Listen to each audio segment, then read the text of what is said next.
Hi, welcome to Can You Say That? I'm Jeff Dixon. We're looking at the answer to that question because we're talking about freedom that we have to speak, but also the cancel culture that we live in and sometimes why that gets so difficult. Today, for just a couple of minutes, we want to talk about freedom of the press because that's important. It lets people write things and share things and their thoughts and share them with others. People are allowed to write about what they believe. They're allowed to share opinions about what they believe is happening in the world. And they can express themselves, even if they disagree with the government, without the government getting in the way. Now, in some circles, that doesn't happen as easily as it used to.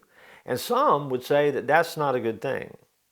But it is a good thing because it keeps the government from stopping someone from writing something that would also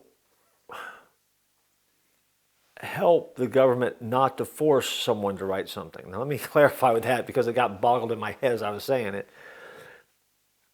But the freedom that we have to be able to express ourselves and our opinions matters so much because once it's gone, then we could be forced to express opinions that aren't necessarily ours because the government would want us to say so.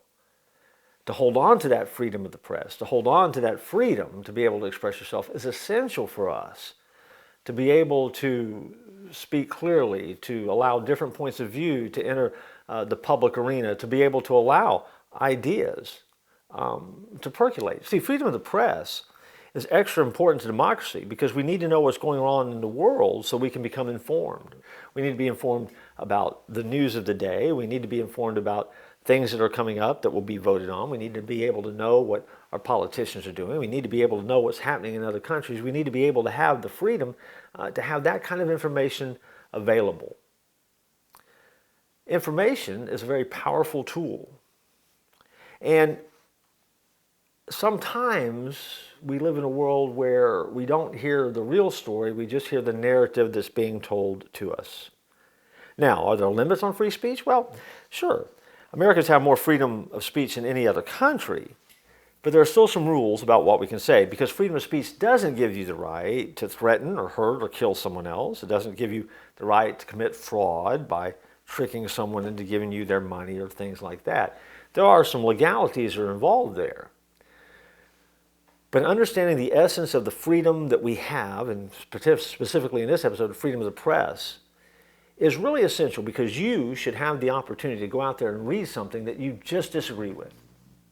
And to be able to process that and know why you disagree with it. And you should have the freedom to go out and read something that you do agree with.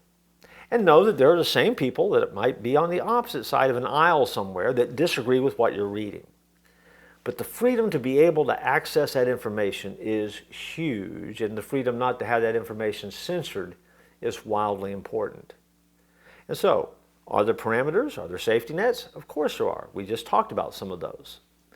But understanding that the freedom of the press really is essential and a part of the American experience and the American heritage really is vital to holding on to this thing called democracy and freedom. And so we go back again to our First Amendment. Can you say that? Yes, you can. You should be able to. You should be able to write it. And you should be able to do so without the fear of someone trying to stop you or silence you or even cancel you. And so that sets up what we're going to talk about next. I look forward to joining you in Can You Say That?